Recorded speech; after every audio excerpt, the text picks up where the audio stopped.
पश्चिम बंगाल में लोकसभा सांसद अभिषेक बैनर्जी और कल्याण बैनर्जी पर जानलेवा हमला हुआ है, कैसे देखते हैं आप इसे? देखिए, ऐसा है कि आप ये समझिए कि बंगाल में अब जब से बीजेपी सरकार आई है, कम से कम जब से जंगल राज चल रहा है। जिस दिन बीजेपी की सरकार वहाँ आनी शुरू होने वाली थी उससे पहले ही शुरू हो चुका था। और आपको पता ही है कि जैसे ही रिजल्ट आए और ममता बनर्जी की सरकार हार गई, ममता बनर्जी हार गए, तो उस इसी रात कोई बुलडोजर चल गए, उनके जो भी हाउसेस थे, उनके ऑफिसेस थे, उनमें तोड़ना फोड़ना शुरू हो गया। तो जंगल राज की स्थापना उस फर्स्ट डे से हो चुकी थी जैसे ममता बनर्जी वहाँ से हारी हैं, कि अब बंगाल में वो होने जा रहा है कि जो आज तक बंगाल के लोगों ने कभी नहीं देखा होगा बंगाल राज्य में, वो हम देख भी रहे हैं। अब देखो, मुझे एक बताइए कि क्या अब ऐसा होगा कि अगर कोई पार्टी हार जाती है, मुख्यमंत्री भी हार जाते हैं, मिनिस्टर भी मान लो हार जाते हैं किसी राज्य में, तो जो दूसरी पार्टी की सरकार बनती है तो क्या वो अटैक करवाएगी? तो क्या वो अगर अटैक कोई दूसरा कर रहा है, कोई लोग कर रहे हैं किसी वजह से, तो उनको रोकेगी भी नहीं? पुलिस के सामने एमपी हैं, मिनिस्टर्स हैं, पहले चीफ मिनिस्टर का पिटते रहेंगे मतलब। तो रूल ऑफ लॉ का क्या होगा इस देश में? मैं समझ नहीं पा रहा हूँ कि आखिर जो है ऐसा बीजेपी जो है वहाँ पर क्यों करवाना चाहती है। क्या देखो, सरकार में अगर मुख्यमंत्री बन गई, ममता बनर्जी मुख्यमंत्री नहीं रही, इसका मतलब ये नहीं है कि आप उसे मरवा देंगे। उनका जो अभिषेक बनर्जी है उसको भी आप ऐसी करेंगे, क्या कल्याण बनर्जी उसके साथ भी ऐसी करेंगे? तो ममता बनर्जी, अभिषेक बनर्जी, कल्याण, तीनों के साथ इंसिडेंट हो चुके हैं। जिस दिन से ममता बनर्जी हारी है उस दिन से ममता बनर्जी खुद भी आरोप थे, मुझे पीटा गया है, उन्होंने खुद ही इसने आरोप लगाया था। और ये तो हमने वीडियो देखा है, वीडियो चल रहा है, इसमें तो कोई डाउट ही नहीं है। और मुझे बताओ कि बाकी पूरी जो बाकी सरकार है और पूरी बाकी पुलिस है और जो बाकी और सुरक्षा बल है वो कर क्या रहे थे? उनके सामने पीट रहे हैं, मीडिया सामने चल रही है, मीडिया के साथ साथ चल रहे हैं, वो मीडिया के सामने पीटा जा रहा है। और देखो, ऐसा भी नहीं है कि छुप के कहीं एकांत में अलग चुपचाप कोई पीट गया हो। लिंचिंग जैसा मामला था। लिंचिंग करते क्या करते हैं, या गाय के लिए लिंचिंग करते हैं या कुछ भी करते हैं, भारतीय जनता पार्टी के जो लोग हैं और जो उनके जो संगठन है वो बाकायदा वीडियो शूट करते हैं, उसको फिर अपलोड करते हैं और लोगों को प्रचार प्रसार करते हैं। एक तरह से आतंकवादी एक्ट करते हैं इस तरीके से ना। आप मुझे तो आतंकवादी करते क्या है? आतंकवादी करते ही हैं कि वो मर्डर करेंगे, बम विस्फोट करेंगे, उसका वीडियो शूट करेंगे और वो उसमें करके वो मीडिया में डाल देंगे, हाँ हमने ये एक्ट किया, वो अपनी जिम्मेदारी भी लेंगे। ऐसे करते हैं। ये इसी तरह कृत्य है। ये कृत्य मैं देख रहा हूँ जब से भारतीय जनता सरकार आई है। कब से? कहाँ पर?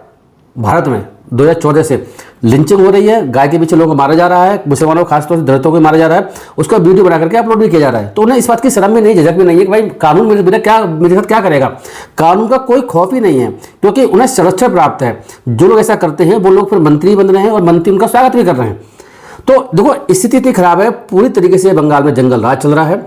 मीडिया के सामने, सबके सामने, सरकार के होते हुए, पुलिस के होते हुए, सुरक्षा बलों के होते हुए, एक पूर्व मिनिस्टर और एक चीफ मिनिस्टर के भतीजे और बाकी एक बुजुर्ग जो है, जो एडवोकेट्स भी हैं और जो मिनिस्टर भी रहे हैं पहले, उनके साथ इस तरीके से घटना होना ये बहुत ही चिंता का विषय है। मेरे हिसाब से कानून का राज पूरी तरह से खत्म हो चुका है।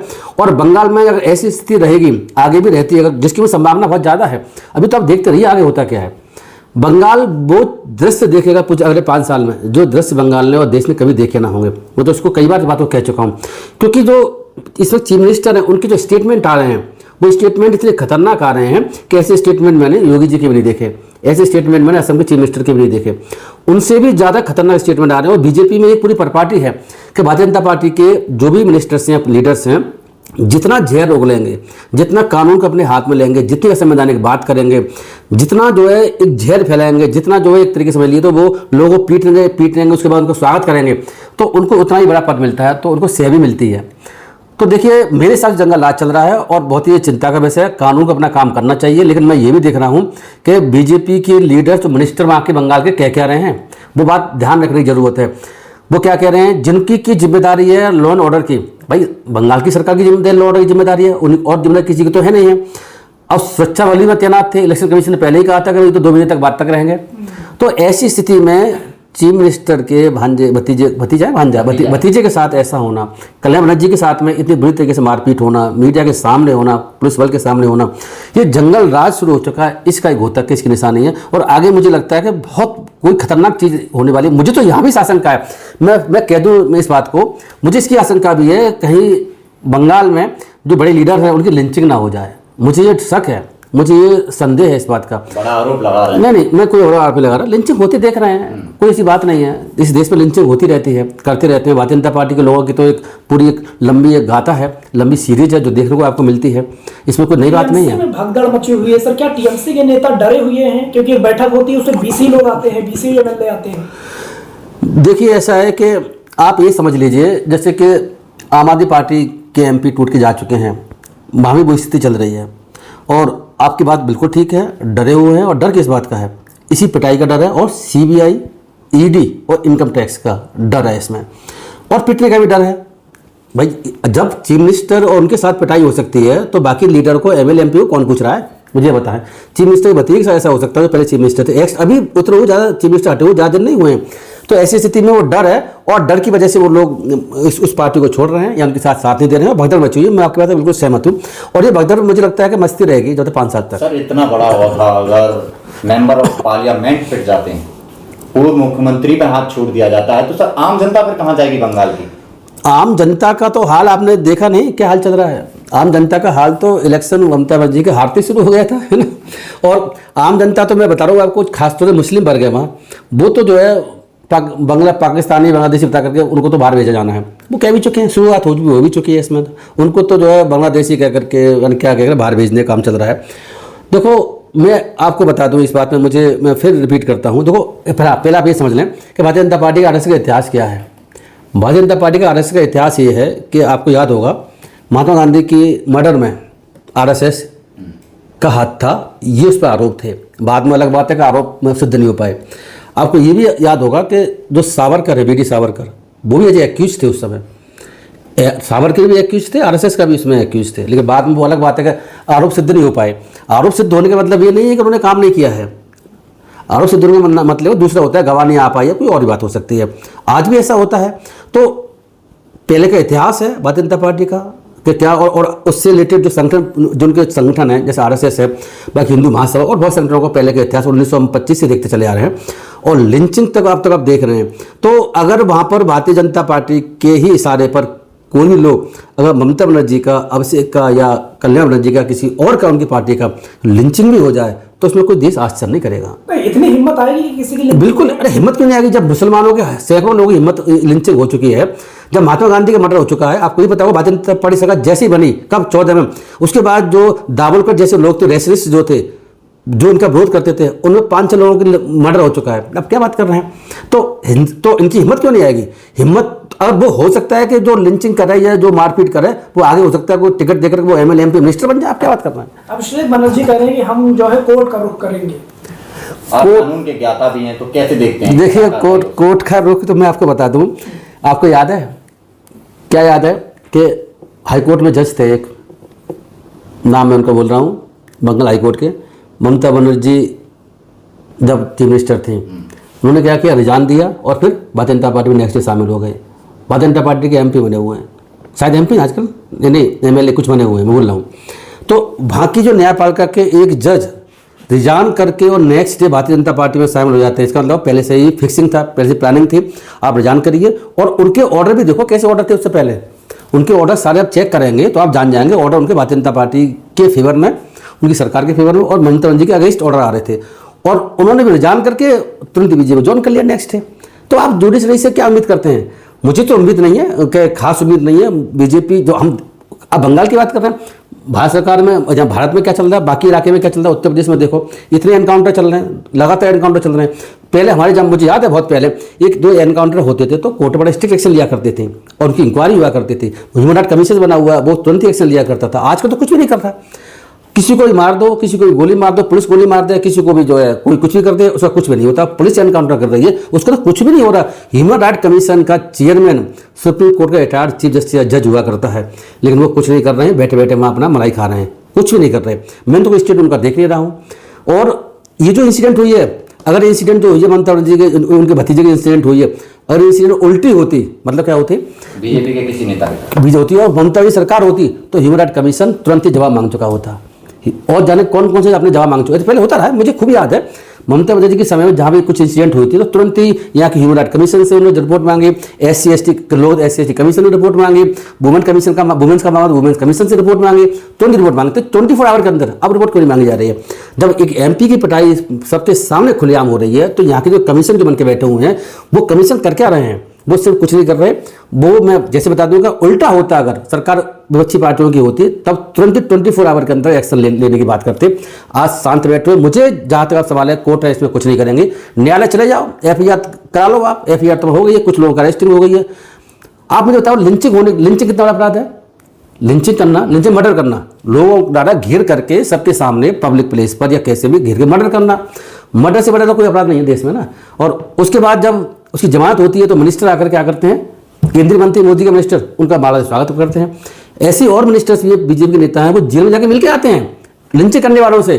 तो आप जो कह रहे हैं कि इन लोगों ने जो अभिषेक बनर्जी का अटैक किया है और कल्याण बनर्जी पर अटैक जो किया हुआ है, इनका भी ऐसे ही स्वागत होगा बहुत बड़े पैमाने पर। आप देखते रहिए इस बात पर। लोकतंत्र और संविधान को ताक पर रख दिया गया है सरकार के द्वारा और सुप्रीम कोर्ट या न्यायपालिका के द्वारा। देखिए ऐसा है कि मैं थोड़ा सा इस विचार का हूँ, पिछले कुछ समय से मुझे लग रहा है जो इंसिडेंट चल रही है देश में, न्यायपालिका जजमेंट आ रहे हैं, सरकार जैसा कर रही है, तो संविधान पूरी तरीके से ताक पर रखा हुआ है।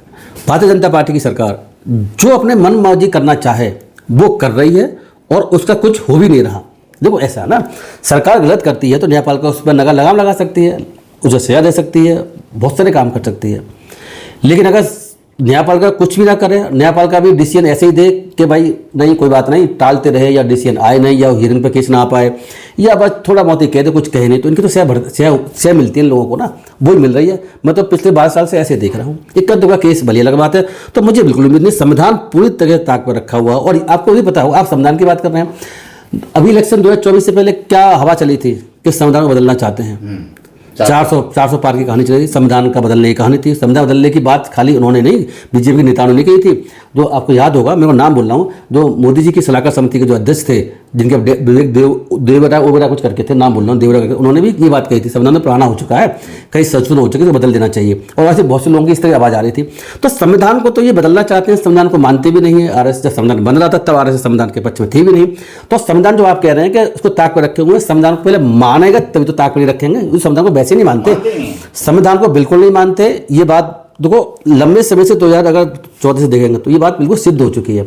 इनकी जो भी एक्टिविटी चल रही है, संविधान में बहुत सारे अमेंडमेंट कर दिए, अमेंडमेंट करने के बाद में संविधान को उल्टा कर दिया उन्होंने, एकदम से बिल्कुल अपोजिट अमेंडमेंट कर दिए। आरक्षण हो सकता था सामाजिक और शैक्षिक पिछड़ेपन के आधार पर, वो कर दिया आर्थिक आधार पर, जो सुप्रीम कोर्ट पहले मना कर चुका था, वो अमेंडमेंट करके चेंज कर दिया संविधान को। इस तरह के बहुत सारे उन्होंने अमेंडमेंट संविधान में कर दिए, कानून में अमेंडमेंट कर दिए, और अब ऐसे कानून बना दिए संविधान के अगेंस्ट थे, संविधान की जो भावना के अगेंस्ट थे। लेकिन सुप्रीम कोर्ट ने उन कानूनों को कह दिया जायज कानून है, ठीक कानून है।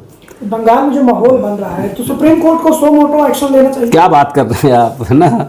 मुझे लगता है कि आप भी थोड़ा बोले, मतलब देखो इतना सीधा बनना भी जरूरी नहीं है। देखो मैं आपको बता दूं, ऐसा है, देखिए कि सुप्रीम कोर्ट जो है इस पर सुमोटो एक्शन लेगी, आप देख लीजिए, लिंच ले तब भी न लेगी, क्योंकि न्यायपालिका की आखिरी उम्मीद है ना। सुमोटो एक्शन लिया है ना, सुमोटो एक्शन लिया तो है, इस पर लिया है कि इस पर कुत्तों वाले में सुमोटो एक्शन लिया है। कुत्तों में अगर जो है कुत्ते किसी को काट जाए, बाहर घूमने से सुमोटो एक्शन हो जाता है। और भी एक्शन लिए, एक लेडी के साथ कुछ हुआ उसका एक्शन लिया हुआ है, किसी और एक्शन लिया हुआ है। मुझे अभी अब देखो 5 एक्शन तो मुझे आता है, मैं इस वक्त भूल रहा हूँ, है ना, लिए उन्होंने, लेकिन इस पे एक्शन नहीं लेंगे। आप क्या बात कर रहे हैं? विपक्ष क्या डरा हुआ है? 100% बीजेपी अपनी ताकत, सत्ता में बैठे हुए लोग आज अपनी ताकत दिखा रहे हैं, तो क्या विपक्ष डरा हुआ है?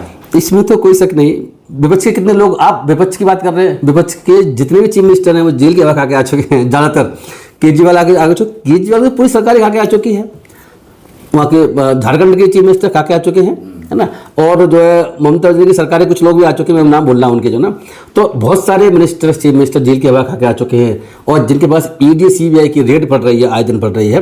तो ऐसी स्थिति में डरेंगे क्यों नहीं? और ऊपर से पिटाई अलग हो रही है, लिंचिंग अलग हो रही है, तो बिल्कुल डरे हुए हैं। मैं बिल्कुल आपकी बात से सहमत हूँ। लेकिन सर 6 जून को बड़ी बैठक होने जा रही है इंडिया अलायंस की, पूरा विपक्ष एकजुट हो रहा है, उसमें ममता बनर्जी भी रहेंगी। तो ये तो एक अच्छा कदम है, मैं ऐसा कह सकता हूँ कि विपक्षी पार्टियों को भी जो है इकट्ठा होने की जरूरत है। अगर इकट्ठा नहीं होंगी तो वो ऐसे पिटती रहेंगी जैसे बंगाल में पिटाई हो रही है। कभी आप देख लें किसी ने, ऐसा हो सकता है कि राहुल गांधी को ऐसे पकड़ पीट लें, हो सकता है कि और जो लीडर्स है उनकी पिटाई कर लें। आपको याद होगा, मुझे तो याद है, केजरीवाल जी जब लेने आए थे तो उनकी खूब पिटाई होती थी, कोई साई फेंक गया, कोई तमाचा मार गया, कोई कुछ कर गया। ये कौन लोग कराते थे? ये भारतीय जनता पार्टी के समर्थित लोग कराया करते थे पहले। इसमें बात है। सवाल सर, सब बंगाल में लोग, बहुत सारे लोग ये कह रहे हैं कि ममता बनर्जी ने जो किया था अभी तक वही भर रही है, वही उनके साथ हो रहा है। देखिए ऐसा है, जो लोग इस बात को कह रहे हैं उनको, जो आम लोग कहें तो मैं उनकी बात, एक बात को मान सकता हूँ। आप जो कह रहे हैं, मैं देख रहा हूँ नेट पर, कि वो बाकी मिनिस्टर भी इस बात को कह रहे हैं कि ममता बनर्जी जो गलत काम किए थे, उल्टे सीधे काम किए थे, वो उसका गुस्सा निकल रहा है। तो भैया ये बताओ कि सरकार की जिम्मेदारी लॉ एंड ऑर्डर की है कि नहीं? अपने ही राज्य में अपने लोगों की और संपत्ति की जान माल की सुरक्षा की जिम्मेदारी है किसकी? सरकार की है। अगर उन पर अटैक होगा तो सरकार की तो नाक कटेगी। उनको ये भी नहीं पता कि सरकार की जो जिम्मेदारी है संविधान के तहत उसका पालन नहीं हो रहा, वो उस पर कमेंट भी कर रहे हैं। तो मेरी कहने का मतलब ये है कि ये जो आप कह रहे हैं ना कि ये हालत देश में वातावरण बहुत खराब है। और बंगाल में तो मैं फिर रिपीट कर दूं, आप देखना, आप लोगों को मीडिया में चलाने के लिए बहुत सी खबरें मिलेंगी पूरे 5 साल तक। कोई बंगाल एक ऐसा राज्य है कि फिर रिपीट कर दो कि पूरे 1950 से अब तक उन्होंने कोई भारतीय जनता पार्टी की सरकार का स्वाद चखा नहीं है। पहली बार चखा बंगाल के लोगों ने भुगतने वाले हैं और भुगतेंगे। शुरुआत हो चुकी ना। अरे जब मुझे बताओ, चीफ मिनिस्टर के भतीजे की और उनकी पिटाई हो जाना, चीफ मिनिस्टर की बाद में तुरंत पिटाई हो जाना एक्स चीफ मिनिस्टर की, तो छोटी बात है। तो बाकी लोग बचे कौन? आम लोगों तो पूछ कौन रहा है? कोई किसी को पीट देना तो एफआईआर होने वाली है ना कुछ। एफआईआर हो भी जाएगी तो क्या होने वाला है? एफआईआर हो जाएगी तो अरेस्ट नहीं होगी, अरेस्ट हो गए तो क्या होगा? मिनिस्टर जाकर के जेल में मिल के आएगा और उसके बाद में बाहर उनको स्वागत कर माला बनाई जाएगी। हो सकता है कि अब ऐसा शुरू ना हो जाए ट्रेंड, मुझे इसकी भी संभावना नजर आती है कि वेस्ट बंगाल में अगर अभिषेक बनर्जी की पिटाई होने के बाद में जो लोग अरेस्ट हुए हैं अगर छूट के आएंगे तो मिनिस्टर हो सकता है उनको जेल लेके स्वागत करने ना पहुंचे और वहां पर लेकर के ना, ऐसा भी संभव है। ये हालत देश की चल रही है।